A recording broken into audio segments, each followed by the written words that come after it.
जय हिंद दोस्तों, आप सभी का बहुत बहुत स्वागत है आपके अपने YouTube channel Vijay ji expert family में। दोस्तों आज का जो हमारा लेक्चर होगा वो होगा एंशिएंट हिस्ट्री पर। दोस्तों एंशिएंट हिस्ट्री में आज हम जो चर्चा करेंगे अर्थात जो हमने चैप्टर चुना है वो होगा दोस्तों सिंधु घाटी सभ्यता, आर्य सभ्यता, मगध साम्राज्य, मौर्य साम्राज्य और गुप्त साम्राज्य पर ये चर्चा होगी। दोस्तों ये जो हमारा लेक्चर होगा ये मोस्ट इम्पॉर्टेंट लेक्चर होगा, क्योंकि जो हमने दोस्तों इस लेक्चर में जो चैप्टर हमने चुने हैं वो चैप्टर परीक्षा की दृष्टि से मोस्ट इम्पॉर्टेंट है और जो क्वेश्चन हम आप चर्चा करने वाले हैं वो भी दोस्तों मोस्ट इम्पॉर्टेंट है।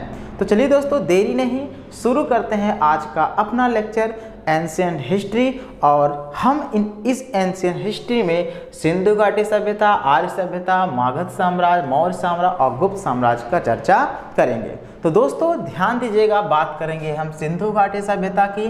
तो सिंधु घाटी सभ्यता दोस्तों हमने जैसा कि बताया था कि आज से 5000 साल पुरानी सभ्यता है। दोस्तों सिंधु घाटी सभ्यता क्या है? आज से 5000 साल पुरानी सभ्यता है।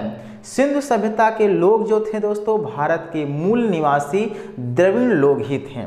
तो भारत के जो मूल निवासी थे जिनका नाम था दोस्तों द्रविड़, क्लियर है। तो सिंधु सभ्यता के जो लोग थे भारत के मूल निवासी द्रविड़ लोग ही थे, जो कि मोस्ट इम्पॉर्टेंट है दोस्तों, कई सारी परीक्षाओं में ये प्रश्न पूछा है, क्लियर है। अब प्रश्न ये उठता है कि सिंधु घाटी सभ्यता का पता कैसे लगा। दोस्तों ध्यान दीजिएगा, 1857 में छोटी सी कहानी है, सुनिएगा आप लोग। 1857 ईस्वी में कराची और लाहौर के बीच दोस्तों रेल की पटरी बिछाया जा रहा था। उसी दौरान ध्यान दीजिए दोस्तों, दो इंजीनियर थे जिनका नाम था जॉन ब्रंटन और विलियम ब्रंटन को दो प्राचीन नगर हड़प्पा सभ्यता और मोहनजोदड़ो की जानकारी का पता लगा था। तो ध्यान दी दोस्तों, रेल की पटरी कहाँ कहाँ बिछाई जा रही थी?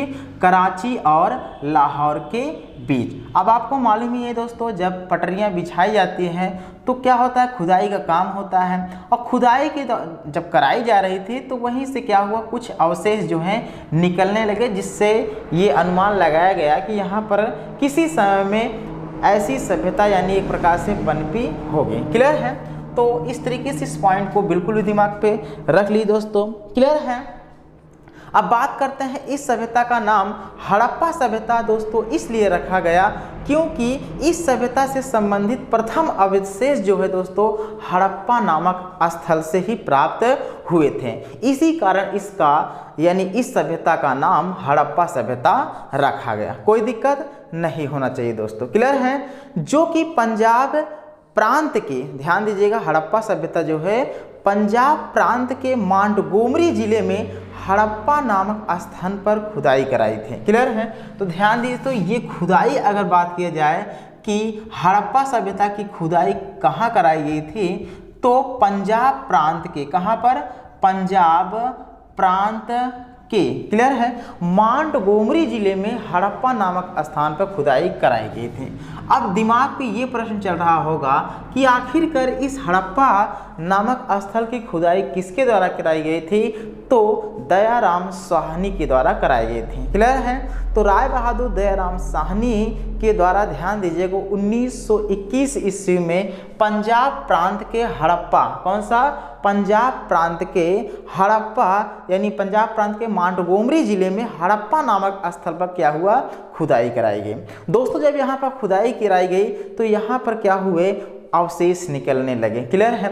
जब अवशेष ईंट पत्थर, क्लियर है, जवाहर मतलब प्रकार से गहने और मिट्टी के बर्तन, बहुत सारे ऐसे अवशेष निकले जिसके आधार पर यह अनुमान लगाया गया कि यह सभ्यता बहुत ही प्राचीन सभ्यताओं में से एक है, क्लियर है। समझ में आया? तो हड़प्पा सभ्यता की खोज किसके द्वारा की गई या खुदाई किसके द्वारा की गई? तो दयाराम साहनी के द्वारा कराई गई। किसके नेतृत्व में ये सभ्यता की खुदाई की गई थी? सर जॉन मार्शल के नेतृत्व में कराई गई। ये भी पॉइंट दिमाग पे सेट कर लीजिए।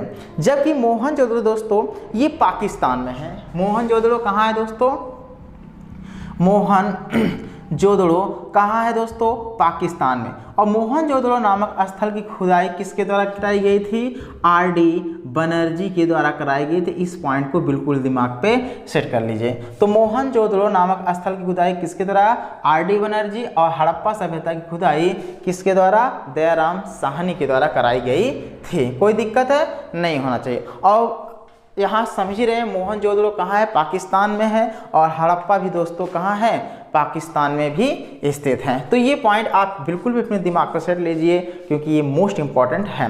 इस सभ्यता का पता दोस्तों ध्यान दीजिएगा, हमने बताया कि 1922 ईस्वी में राखलदास बनर्जी के नेतृत्व में किया गया था। किसके नेतृत्व में? राखलदास बनर्जी के नेतृत्व में किया गया था। किसकी? मोहनजोदड़ो की। समझ में आया? हड़प्पा सभ्यता दोस्तों किस नदी के किनारे बसा था? ध्यान दीजिएगा, यहाँ हड़प्पा सभ्यता, क्लियर है? हड़प्पा सभ्यता और मोहनजोदड़ो की बात चल रही है, क्लियर है? तो हड़प्पा सभ्यता किस नदी के किनारे बसा था दोस्तों? ध्यान दीजिएगा, ये बसा था रावी नदी के किनारे बसा था। किस नदी के दोस्तों किनारे बसा था? रावी नदी के किनारे हड़प्पा सभ्यता बसा था। और मोहनजोदड़ो जो है दोस्तों सिंधु नदी के दाएं तट पर स्थित था। तो कौन सी नदी थी वो? सिंधु नदी के दाएं तट पर मोहनजोदड़ो, और हड़प्पा जो है रावी नदी के तट पर स्थित था। समझ में आया दोस्तों? हड़प्पा सभ्यता की खोज किसके द्वारा कराया गया था? दयाराम साहनी के द्वारा कराया गया था। कब कराया गया था? 1921 ईस्वी में। मोहनजोदड़ो की खुदाई किसके द्वारा कराया गया था दोस्तों? जल्दी बताइएगा। आर.डी. बनर्जी के द्वारा कराया गया, यानी राखलदास बनर्जी के द्वारा कराया गया था। कब कराया गया था? 1922 ईस्वी में कराया गया था। समझ में आया? कोई दिक्कत है? नहीं होना चाहिए। और दोनों ही स्थल दोस्तों पाकिस्तान में स्थित हैं। कोई दिक्कत है? नहीं होना चाहिए। आइए इसको मिटाते हैं और नेक्स्ट पॉइंट की तरफ हम लोग चलते हैं। दोस्तों आप लोग वीडियो में लगे रहिए क्योंकि अभी हमको आर्य, मगध, मौर्य, गुप्त साम्राज्य के भी बारे में जानना है। तो दोस्तों समझ लीजिएगा, उत्खनन के फलस्वरूप बहुत सी दोस्तों जानकारियाँ मिली। जानते ही दोस्तों जब उत्खनन कराई जाती है तो बहुत सारी जानकारियाँ भी प्राप्त हो जाती हैं। क्लियर है? तकरीबन 5000 साल पहले एक बताया गया अनुमान के अनुसार जब खुदाई कराया गया कि तकरीबन 5000 साल पहले एक उच्च स्तरीय सभ्यता विराजमान थी या विकसित हुई थी, जो काफ़ी विकसित थी। क्लियर है? जिसकी नगर नियोजन व्यवस्था दोस्तों बताई गई कि ये मोस्ट इंपॉर्टेंट यानी उच्च कोटि की थी। यानी मोहनजोदड़ो और हड़प्पा दोनों के नगर नियोजन जो व्यवस्थाएं थी बड़ी ही उच्च कोटि की थी। लोगों को दोस्तों नालियों, सड़कों का भी बहुत ही महत्व था, यानी उन्हें ज्ञान था। समझ में आया? सिंध सभ्यता दोस्तों एक नगरी सभ्यता थी। ये मोस्ट इंपॉर्टेंट पॉइंट है। क्लियर है? तो सिंध सभ्यता कैसी सभ्यता थी दोस्तों? एक नगरी सभ्यता थी क्योंकि जितने भी इसमें यानी मकान बनाए गए थे, जो भी इन लोगों का रहन सहन था वो नगर की भांति था। इसीलिए दोस्तों नगरी सभ्यता की संज्ञा दी गई है। दोस्तों समझ में आया? तो दोस्तों ये लोग अपने मकान को ध्यान दीजिएगा पक्की ईंटों की बनाते थे। क्लियर है? किसकी बनाते थे? पक्की ईंटों की बनाते थे। क्लियर है? आइए दोस्तों थोड़ा हम लोग बात करते हैं। बात करेंगे सिंध सभ्यता के लोग दोस्तों ईंटों का प्रयोग करते थे, ये पॉइंट हमने बताया। तो सिंध सभ्यता के लोग किसका प्रयोग करते थे? ईंटों का प्रयोग करते थे। किसका? ईंटों का प्रयोग करते थे। समझ में आइए? मोस्ट इंपॉर्टेंट पॉइंट है, दिमाग पे सेट कर लेना क्योंकि परीक्षा में आ सकता है। समझ में आया? गुजरात का शहर दोस्तों लोथल, नाम सुने होंगे। गुजरात का शहर है, गुजरात का शहर दोस्तों लोथल, जो कि बहुत सारी परीक्षाओं में ये प्रश्न पूछा है। गुजरात का शहर लोथल दोस्तों सिंध सभ्यता का एक प्रमुख बंदरगाह था। दोस्तों क्या है लोथल? एक बंदरगाह है। कहाँ का है? सिंध सभ्यता का एक प्रमुख बंदरगाह है। क्लियर है? तो लोथल की कहानी कहाँ से है? बंदरगाह से है। तो ये बिल्कुल अपने माइंड पे सेट के लिए दोस्तों 10 बार अपने दिमाग पे इसको रट रट के एकदम भर लो। क्लियर है? ये निकलना नहीं चाहिए क्योंकि कई सारी परीक्षाओं में ये प्रश्न पूछा है और आगे पूछ भी रहा है। क्लियर है दोस्तों? कोई दिक्कत नहीं होना चाहिए। अब दोस्तों बात करेंगे हम मोहनजोदड़ो की बात कर रहे थे, तो इसमें कुछ पॉइंट्स हैं, इसको दिमाग पे रख लीजिएगा। मोहनजोदड़ो जानते ही हमने बताया, इसके खोजकर्ता कौन थे, राखालदास बनर्जी थे। और दोस्तों ये 1922 ईस्वी में इसकी खुदाई कराई गई थी, ये तो जान ही रहे। दोस्तों ध्यान दीजिएगा, मोहनजोदड़ो में सबसे बड़ा भवन मिला है जिसका नाम है धान्यागार। क्लियर है? तो मोहनजोदड़ो का सबसे बड़ा भवन का नाम क्या है, धान्यागार है। समझ में आया? तो मोहनजोदड़ो का सबसे बड़े एक प्रकार से भवन का क्या नाम है, धान्यागार। ये पॉइंट बिल्कुल अपने दिमाग पे सेट कर लीजिए। क्लियर है? कोई दिक्कत नहीं। और मोहनजोदड़ो से दोस्तों विशाल स्नानागार, जिसे हम ग्रेट बाथ बोलते हैं, कहाँ से मिला है, मोहनजोदड़ो से। तो मोहनजोदड़ो से क्या मिला है दोस्तों, विशाल स्नानागार प्राप्त हुआ है। क्लियर है? तो मोहनजोदड़ो से विशाल स्नानागार प्राप्त हुआ है। कांस्य से बनी नर्तकी की मूर्ति भी मोहनजोदड़ो से मिला है। क्या? कांस्य से बनी नर्तकी की मूर्ति, ये भी दोस्तों कहाँ से मिला है, मोहनजोदड़ो से मिला है। समझ में आया? कोई दिक्कत नहीं होना चाहिए। हड़प्पा सभ्यता में दोस्तों एक पॉइंट याद रखना कि हड़प्पा सभ्यता में अभी तक लोहे की खोज नहीं हुई, यानी लोहे के कहीं पर भी अवशेष देखने को नहीं मिले। क्लियर है? बिल्कुल अपने दिमाग पे सेट कर लीजिए, क्योंकि कई सारी परीक्षाओं में ये प्रश्न पूछा है। दोस्तों समझ में आया कि मोहनजोदड़ो की बात करते हैं, विशाल भवन कहाँ से मिला, विशाल भवन धान्यागार कहाँ से प्राप्त हुआ है, मोहनजोदड़ो। विशाल स्नानागार मोहनजोदड़ो। कांस्य से बनी नर्तकी की मूर्ति मोहनजोदड़ो। क्लियर है? कोई दिक्कत नहीं। मोहनजोदड़ो किस नदी के तट पर स्थित था, सिंधु नदी के तट पर स्थित था। मोहनजोदड़ो की खुदाई किसके द्वारा कराई गई थी, राखालदास बनर्जी के द्वारा। कब कराई गई थी, 1922 ईस्वी में कराई गई। समझ में आया? कोई दिक्कत नहीं होना चाहिए। दोस्तों हड़प्पा सभ्यता में अभी तक लोहे की खोज नहीं है, बिल्कुल भी अपने दिमाग पे सेट कर लीजिए। क्लियर है? मोहनजोदड़ो और उत्खनन के फलस्वरूप ये पता चलता है कि जो सिंधु घाटी की जो अर्थव्यवस्था थी, क्या, सिंधु घाटी की जो अर्थव्यवस्था थी दोस्तों, वह कृषि पशुपालन थी, या ऐसे बोल सकते हैं सिंधु अर्थव्यवस्था की ताकत जो है कृषि पशुपालन था, ऐसा भी आप मान सकते हैं। कोई दिक्कत नहीं होना चाहिए। दोस्तों ध्यान दीजिएगा, सिंधु सभ्यता के लोगों ने सबसे पहले कपास का उत्पादन किया था। तो सिंधु सभ्यता के लोगों ने सबसे पहले किसका उत्पादन किया था, कपास। क्लियर है? तो कपास का सबसे पहले उत्पादन किसके द्वारा कराया गया था, तो सिंधु घाटी सभ्यता के द्वारा ही किया गया था। क्लियर है? तो पॉइंट दिमाग पे सेट हो गया है। सिंधु सभ्यता का अंत दोस्तों कैसे हुआ, ये अभी तक इसकी जानकारी यानी इतिहासकारों को पूर्ण रूप से हुआ ही नहीं है। कुछ इतिहासकारों का दोस्तों मानना है कि इस सभ्यता का अंत जो है सिंधु घाटी सभ्यता में आई बाढ़ के कारण हुई। तो कुछ लोग को कहना है कि बहुत बड़ा अकाल पड़ा, कुछ लोगों का दोस्तों कहना है कि यहाँ भूकंप आया था। तो कई इतिहासकारों ने अपना अपना मत दे के चले गए, लेकिन किसी भी इतिहासकार ने सही मत नहीं दे पाए। तो इस तरीके से दोस्तों अभी भी अनसुई कहानी है एक प्रकार से, कैसे इसका अंत हुआ तो ध्यान दीजिए दोस्तों। क्लियर है? अभी तक इसका कोई प्रमाण नहीं मिला है सिंधु घाटी सभ्यता के अंत का।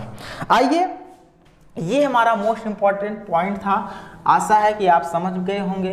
अब हम बात करने वाले हैं आर्य सभ्यता की। किसकी बात करेंगे दोस्तों, आर्य सभ्यता की। आर्य सभ्यता जानते हैं दोस्तों, भारत में सबसे पहले जानते ही हैं ईरान के लोग प्रवेश किए थे। तो भारत में सबसे पहले कौन प्रवेश किया था, ईरान के लोग प्रवेश किए थे। यही ईरान दोस्तों ध्यान दिए, ईरान के जो लोग थे वो क्या कहलाए, आर्यंस कहलाए।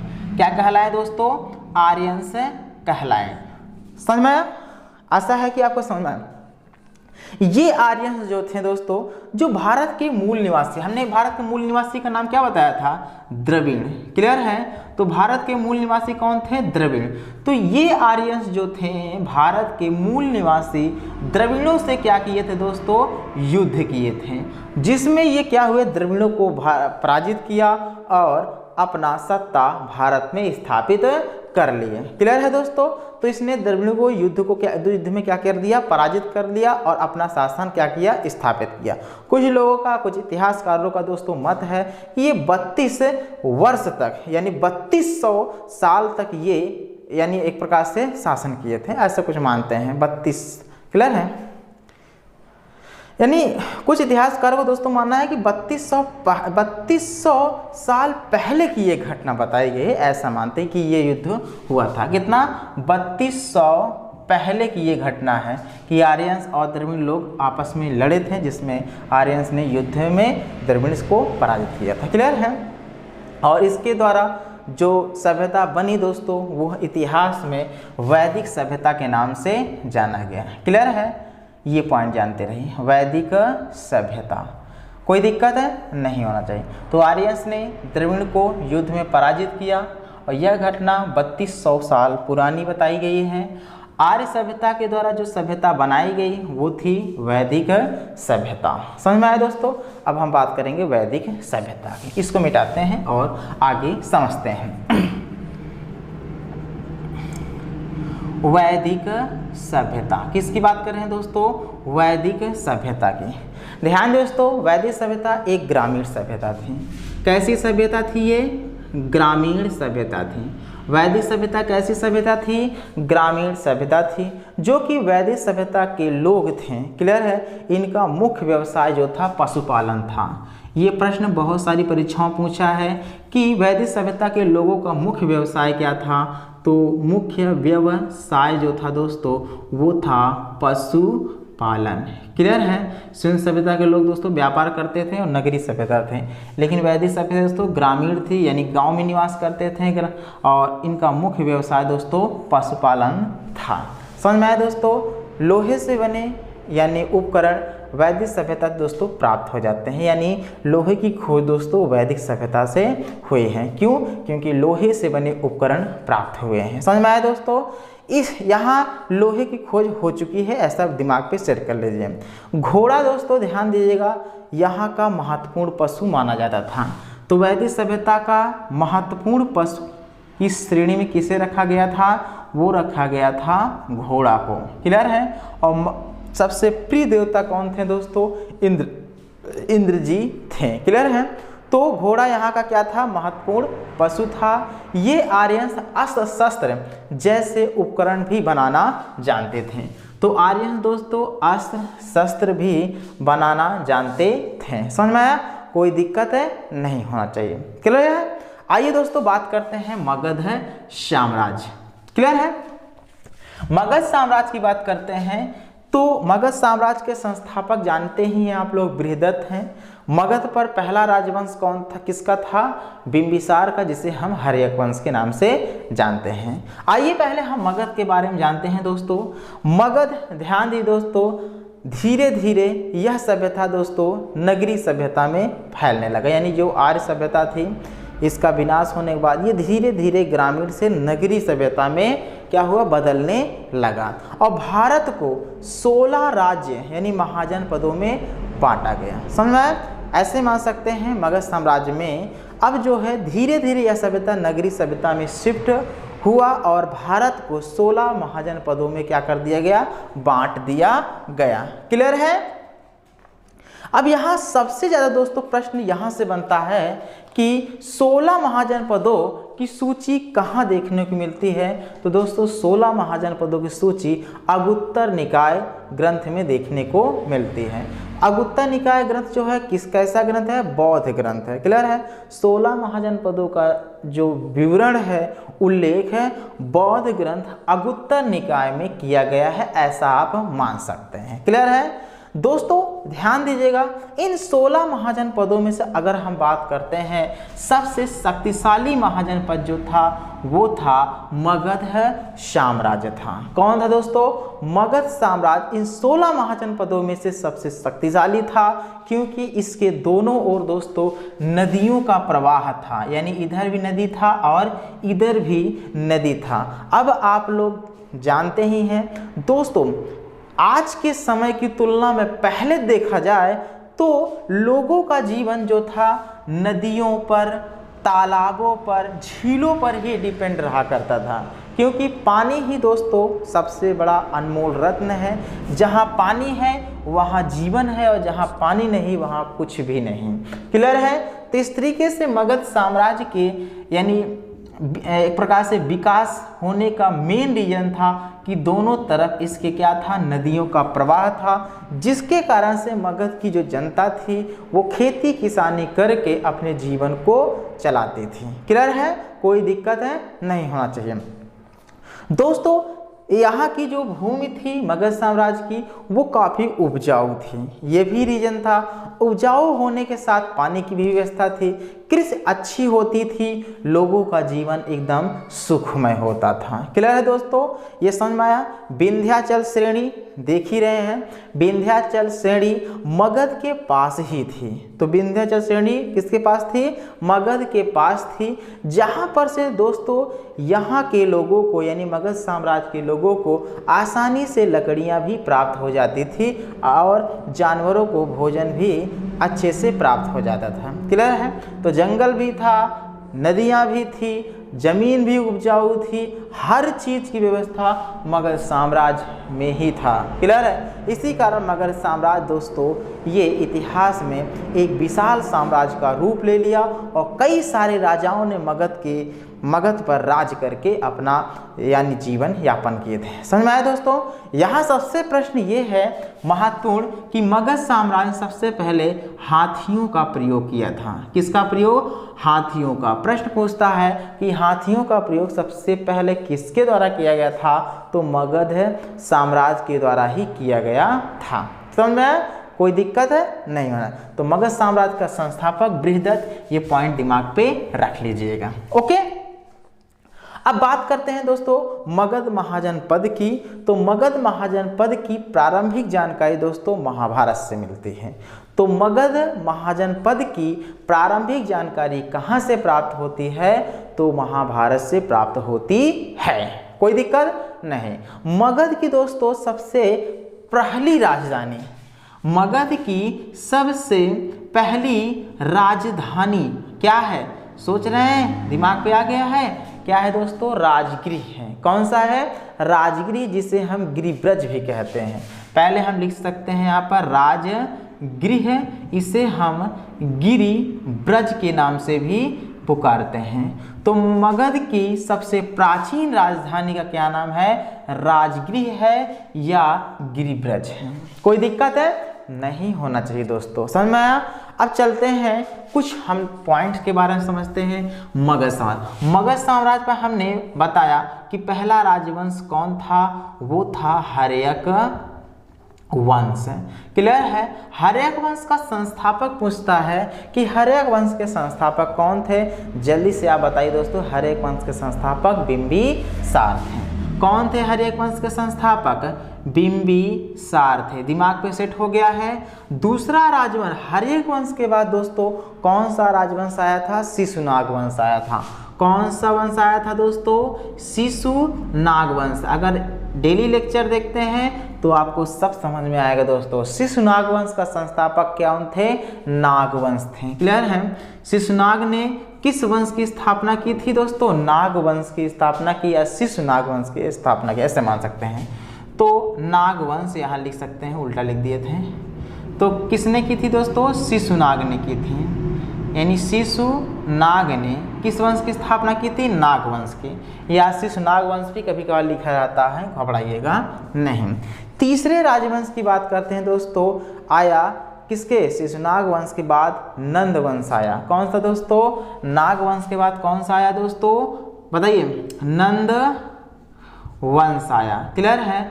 नंद वंश का जो संस्थापक था वो था महापद्म नंद था। क्लियर है। नंद वंश का सबसे शक्तिशाली राजा कौन था दोस्तों, धनानंद था। क्लियर है। तो इस तरीके से मगध पर पहला राजवंश हर्यक वंश, हर्यक वंश के संस्थापक बिंबिसार। दूसरा राजवंश नागवंश, संस्थापक शिशुनाग। तीसरा राजवंश नंदवंश, संस्थापक कौन थे, महापद्म नंद थे। समझ में आया।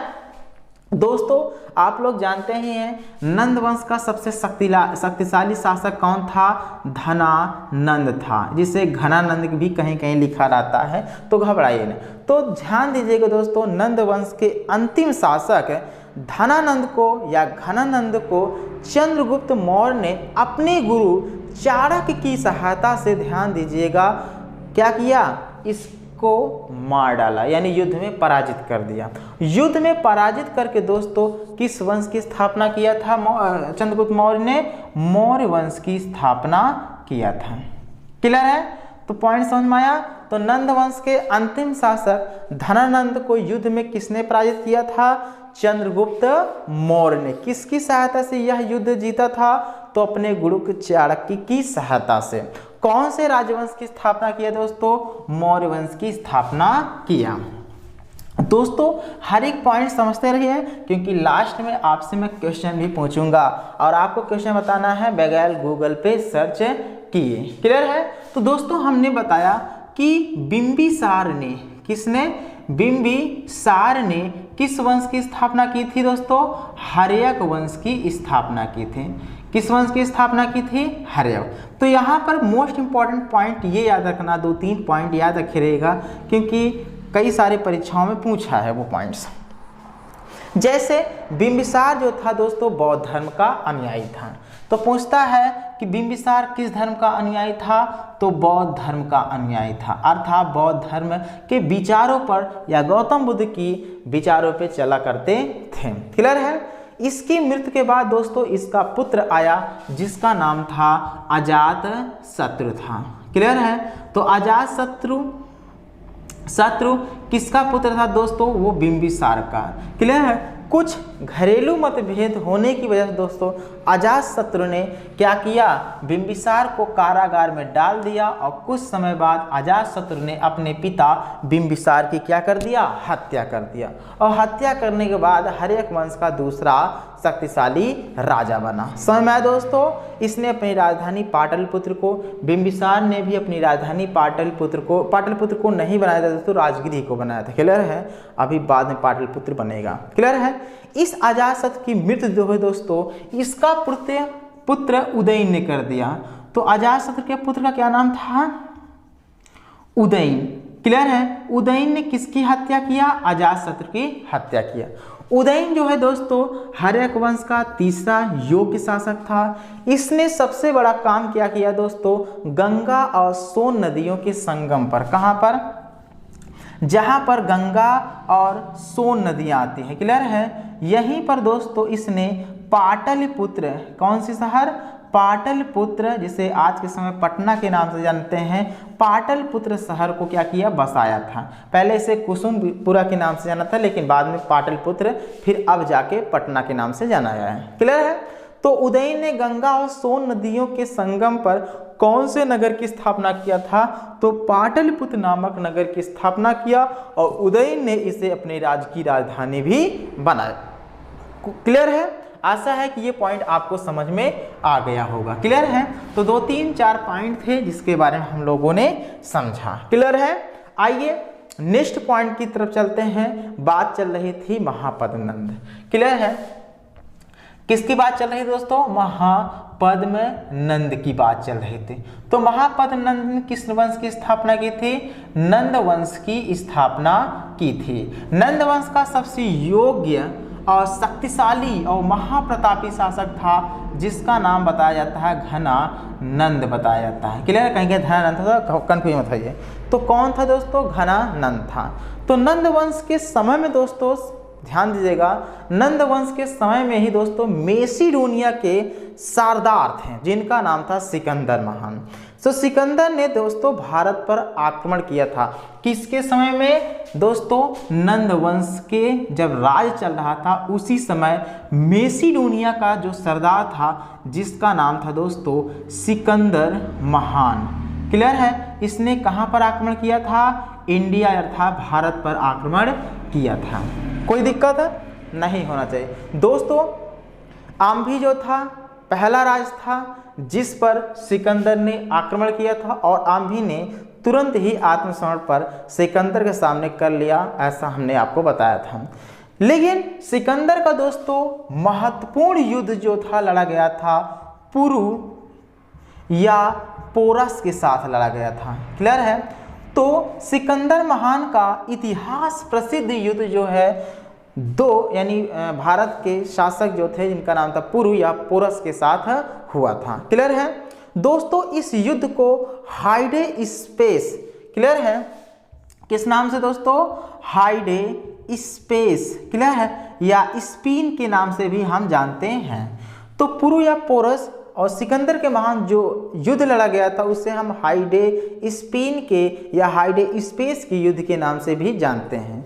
इस युद्ध में जानते हैं दोस्तों पुरु या पोरस की क्या हुई थी, हार हुई थी। लेकिन सिकंदर महान जो था पुरु या पोरस की बहादुरी और वीरता को देखकर उसके राज को उसे क्या कर दिया, वापस कर दिया था। ये हमने आपको बताया था, आपको याद भी होगा। क्लियर है दोस्तों। ध्यान दीजिएगा, सिकंदर महान ने भारत के विशाल साम्राज्य नंद वंश पर आक्रमण करना चाहता था, लेकिन ब्यास नदी को इसकी सेनाओं ने डाकने से इनकार कर दिया।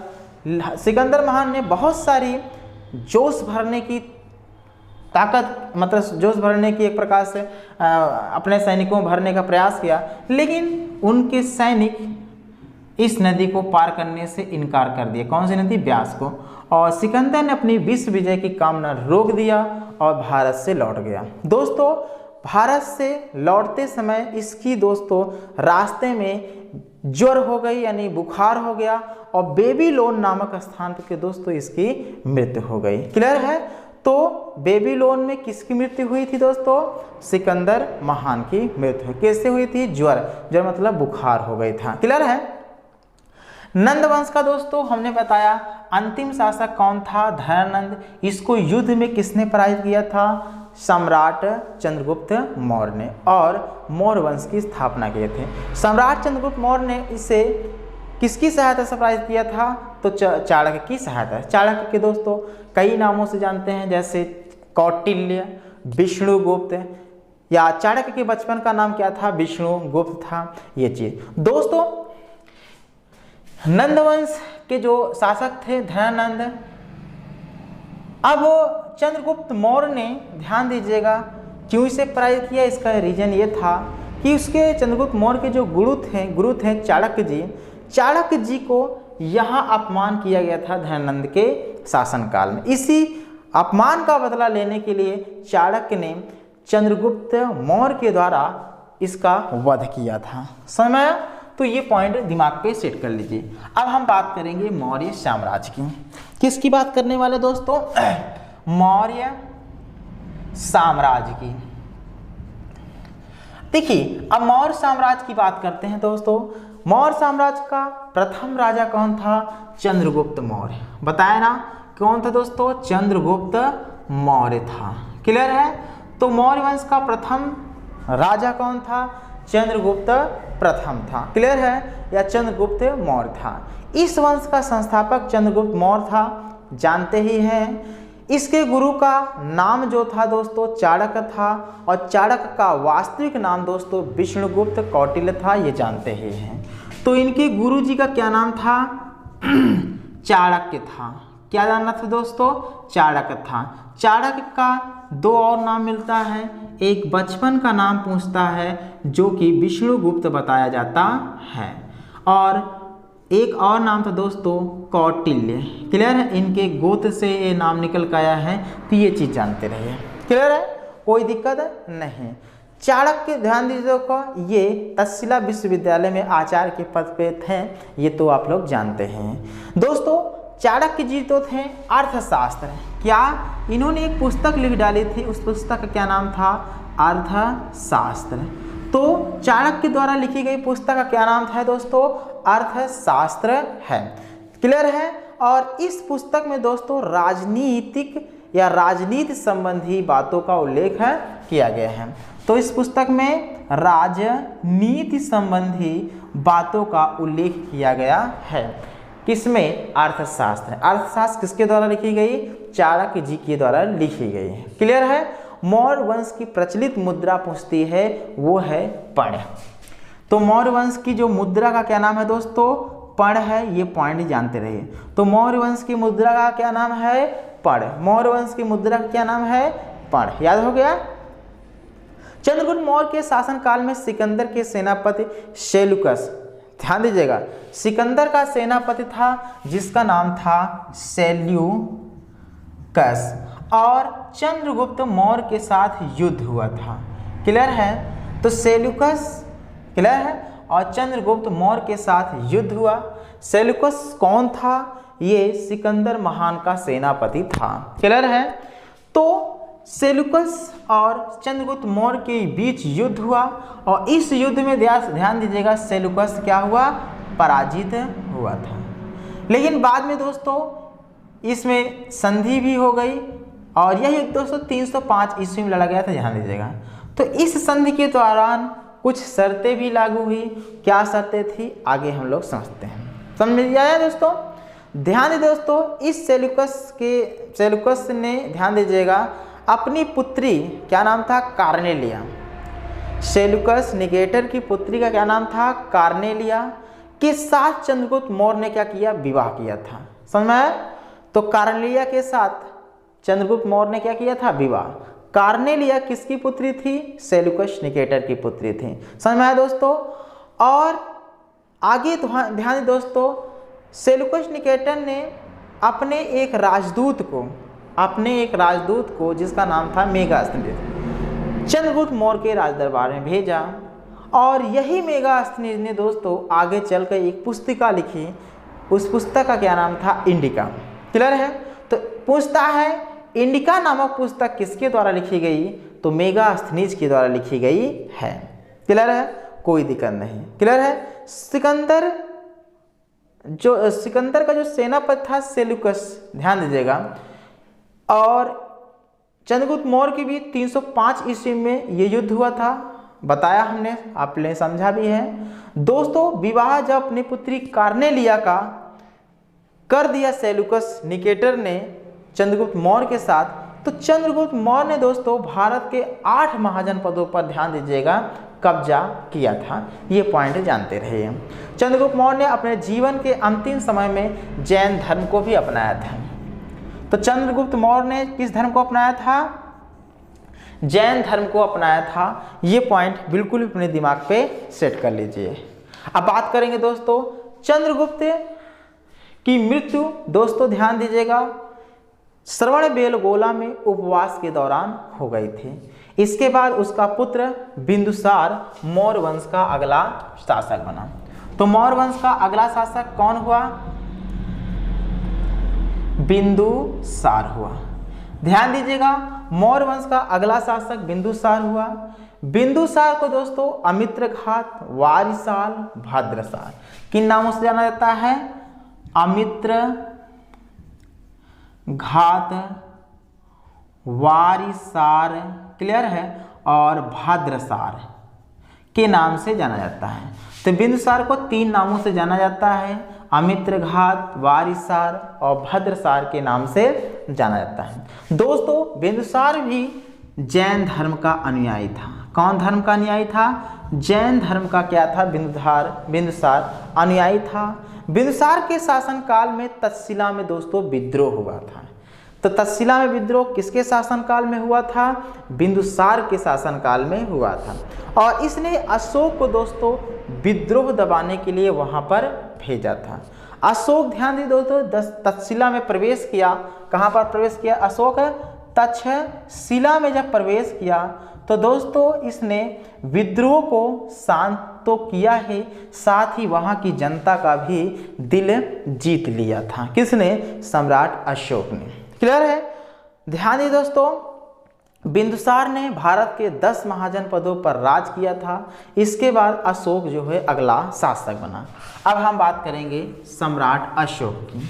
तो सम्राट अशोक की बात करते हैं दोस्तों, तो ध्यान दीजिएगा, ये पूरे मौर्य वंश का सबसे शक्तिशाली और महाप्रतापी राजा था। तो मौर्य वंश का सबसे शक्तिशाली और महाप्रतापी शासक कौन था? सम्राट अशोक था। इसके शासनकाल में दोस्तों इस शिलालेखों का क्या हुआ था? प्रचलन बड़े पैमाने पर हुआ था। क्लियर है?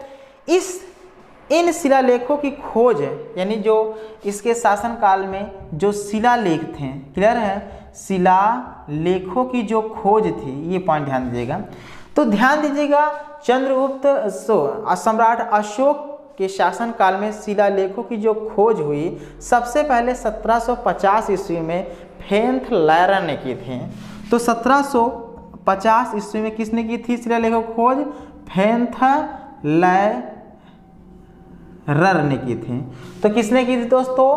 फेंथ लैरर ने की थी। और सबसे पहले 1837 ईस्वी में जेम्स प्रिंसेप ने इसके शिलालेखों को क्या किया था? पढ़ा था।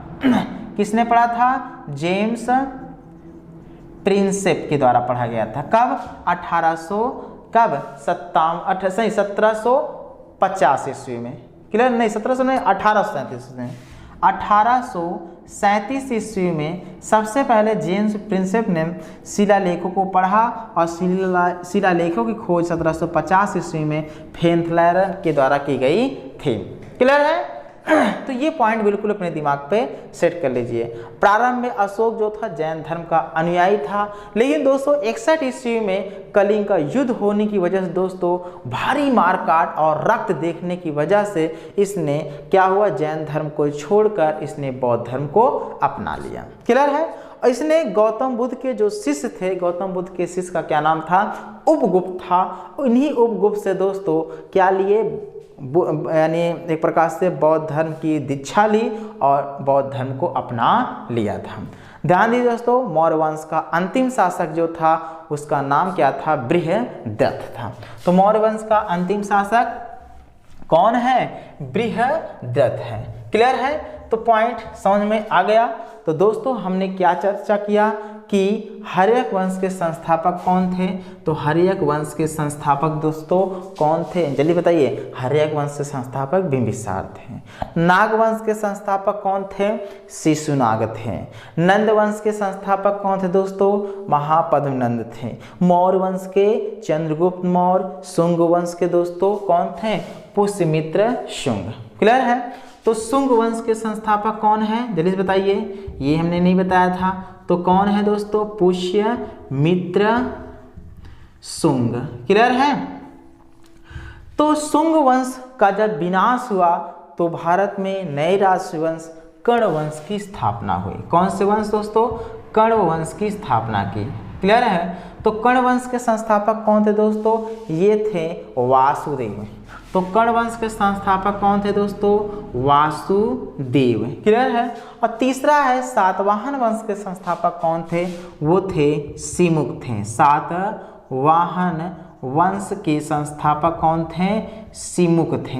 ये पॉइंट बिल्कुल दिमाग पे सेट कर लीजिए। क्लियर है? कोई दिक्कत है? नहीं होना चाहिए। फिर इसके बाद दोस्तों किस वंश की स्थापना हुई? गुप्त वंश की स्थापना हुई थी। क्लियर है? तो गुप्त वंश के संस्थापक कौन थे? श्री गुप्त थे। क्लियर है? तो चलिए दोस्तों अब हम बात करते हैं गुप्त साम्राज्य की। तो वीडियो में लगे रहिए। तो बात करने वाले हैं किस साम्राज्य की? गुप्त साम्राज्य की। दोस्तों ध्यान दीजिएगा, गुप्त वंश का या गुप्त साम्राज्य की या संस्थापक कौन थे? वो थे श्री गुप्त थे। तो गुप्त वंश के संस्थापक कौन थे दोस्तों? श्री गुप्त थे। समझ में आया दोस्तों? तो सातवाहन वंश के अंतिम शासक जो थे जिनका नाम था सातकर्णी, उनको युद्ध में किसने पराजित किया? श्री गुप्त ने पराजित किया और गुप्त वंश की स्थापना की। तो गुप्त वंश के संस्थापक कौन थे दोस्तों? कौन थे? श्री गुप्त थे। श्री गुप्त ने भारत के 6 महाजनपदों पर अपना विजय प्राप्त किया था। कितने महाजनपदों पर? 6 महाजनपदों पर अपना विजय प्राप्त किया था। इसके बाद दोस्तों घटोत्कच की एंट्री हुई थी, यानी घटोत्कच गुप्त वंश का दूसरा राजा था। लेकिन गुप्त वंश का वास्तविक राजा दोस्तों वो था चंद्रगुप्त प्रथम। तो ध्यान दीजिएगा, गुप्त साम्राज्य का या गुप्त वंश का वास्तविक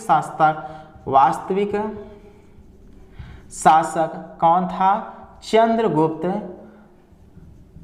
प्रथम था। क्लियर है?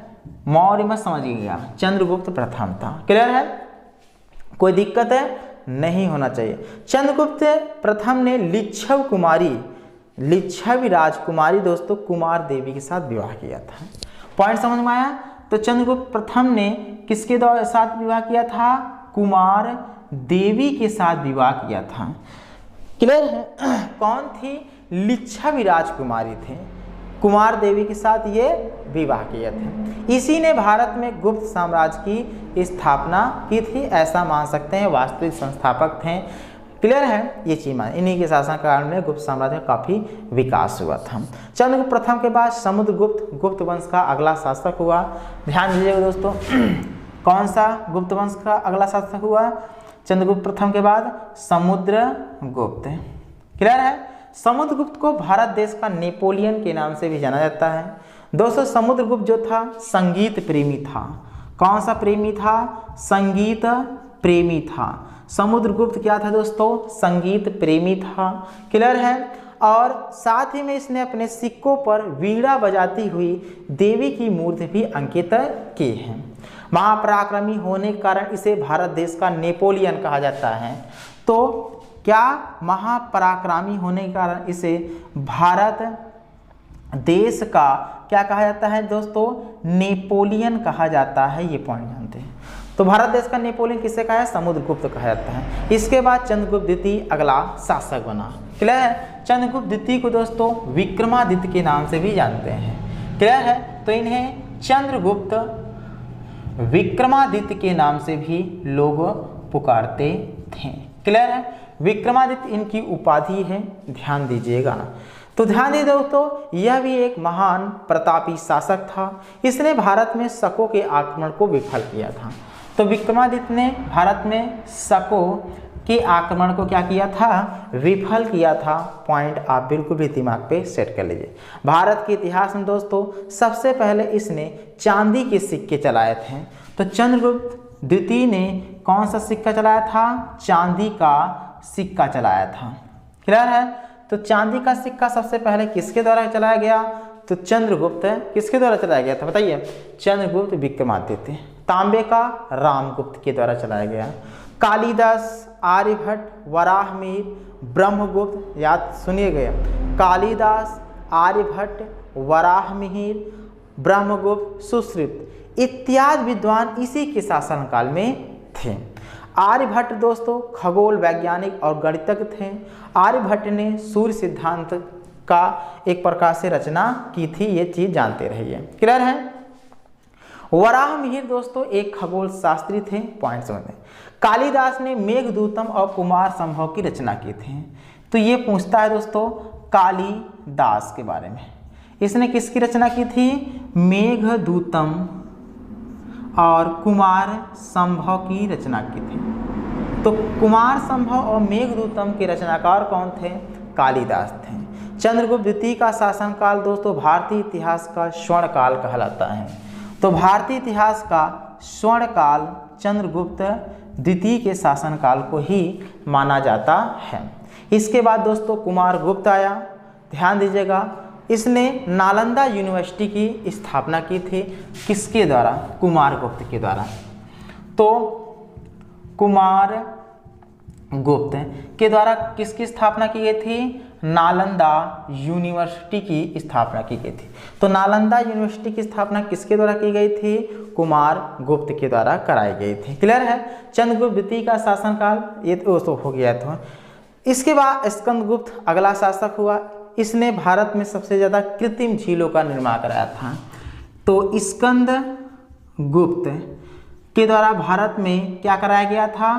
कृत्रिम झील का निर्माण किया। कृत्रिम झील का निर्माण किसके द्वारा कराया गया था? स्कंदगुप्त के शासनकाल में। क्लियर है। कृत्रिम मतलब मानव के द्वारा खोदकर उसका निर्माण किया गया। क्लियर है। इस वंश का आखिरी शासक जो था दोस्तों वो था भानुगुप्त। तो गुप्त वंश का अंतिम शासक कौन था? भानुगुप्त था। पॉइंट समझते रहिए। गुप्त वंश का अंतिम शासक भानुगुप्त और मौर्य वंश का अंतिम शासक जो दोस्तों बृहदत्त था। क्लियर है। अब दोस्तों वेद की बात करते हैं। मोस्ट इंपॉर्टेंट पॉइंट है, भारत में वेदों की संख्या 4 होती है। वेद शब्द आर्य अर्थात अर्थ क्या होता है? वेद शब्द का अर्थ क्या होता है? ज्ञान होता है। पहला वेद का नाम है ऋग्वेद, ये सबसे प्राचीन वेद माना जाता है। इसे संस्कृत भाषा का जनक भी माना जाता है दोस्तों। गायत्री मंत्र की रचना ऋग्वेद से हुई है। इसमें 10 मंडल 1028 सूक्त है, बिल्कुल दिमाग सेट कर लिए। सामवेद, इसे भारतीय संगीत का जनक बोला जाता है सामवेद को। यजुर्वेद दोस्तों यज्ञ व कृष्ण की उपासना का उल्लेख यजुर्वेद में देखने को मिलता है। अथर्ववेद दोस्तों ये आधुनिक वेद है। जादू टोना टोटका जैसी व्यवस्था क्या है अथर्ववेद में देखने को मिलते हैं। क्लियर है। अब दोस्तों यहाँ पर एक पॉइंट और दिमाग में सेट करना है। राजतरंगिणी पुस्तक के लेखक कौन है, ये पूछता है। राजतरंगिणी पुस्तक के लेखक दोस्तों कौन है दोस्तों, ध्यान दीजिएगा, वो कौन है, कल्हड़ हैं। ये जानते ही ना, यह पुस्तक कश्मीर के इतिहास से संबंधित है। तो राजतरंगिणी पुस्तक के लेखक कौन है, कल्हड़ है। यह पुस्तक कश्मीर के इतिहास से संबंधित है। समझ में आया। चीनी यात्री दोस्तों हेनसांग हर्षवर्धन के शासनकाल में आया था। तो हर्षवर्धन के शासनकाल में कौन चीनी यात्री भारत आया था, तो वो था हेनसांग था। क्लियर है। और फाहियान किसके शासनकाल में भारत आया था, तो वो था चंद्रगुप्त द्वितीय के शासनकाल में आया था। भारत का आइंस्टीन किसे कहा जाता है दोस्तों, नागार्जुन को कहा जाता है। भारत का आइंस्टीन किसे कहा जाता है, नागार्जुन को कहा जाता है। क्लियर है। तो चलिए दोस्तों ये हमारा प्यारा सा लेक्चर अब समाप्त होता है। जो हमने रिवीजन के पॉइंट्स इसको देखा और जो कि मोस्ट इंपॉर्टेंट था। क्लियर है। तो चलिए दोस्तों प्रश्न का आंसर कमेंट बॉक्स में दे दीजिए। पहला प्रश्न है, चंद्रगुप्त मौर्य ने अपने अंतिम दिन कहाँ गुजारे थे। तो कह प्रश्न क्या है, चंद्रगुप्त मौर्य ने अपना अंतिम दिन कहाँ गुजारे थे, यानी इनका मृत्यु कहाँ हुई थी ऐसा मान सकते हैं। चंद्रगुप्त मौर्य की मृत्यु कहाँ हुई थी ऐसा मान सकते हैं। क्लियर है, कोई दिक्कत है नहीं होना चाहिए। क्लियर है। दूसरा है विशाल स्नानागार कहाँ से प्राप्त हुआ। क्या विशाल स्नानागार कहाँ से प्राप्त हुआ। तीसरा क्वेश्चन आपको बताना है दोस्तों। तीसरा क्वेश्चन है, ध्यान, इंडिका किसने लिखी। इंडिका किसने लिखी। क्लियर है। चौथा क्वेश्चन है, ध्यान दीजिए दोस्तों कि चौथा क्वेश्चन था है हड़प्पा सभ्यता से अभी तक किस धातु की प्राप्ति नहीं हुई है। हड़प्पा सभ्यता से अभी तक किस धातु की प्राप्ति नहीं हुई है। क्लियर है। लास्ट है पांचवा क्वेश्चन, ध्यान दीजिएगा। पांचवा क्वेश्चन है, सिंधु घाटी का बंदरगाह का क्या नाम है। सिंधु घाटी के बंदरगाह का क्या नाम है। क्लियर है। तो इन 5 क्वेश्चन का आंसर कमेंट बॉक्स में दीजिए और लास्ट तक वीडियो देखिएगा दोस्तों। तो चलिए दोस्तों कल फिर मिलते हैं नए लेक्चर के साथ। आज के लिए बस इतना ही। जय हिंद, जय भारत।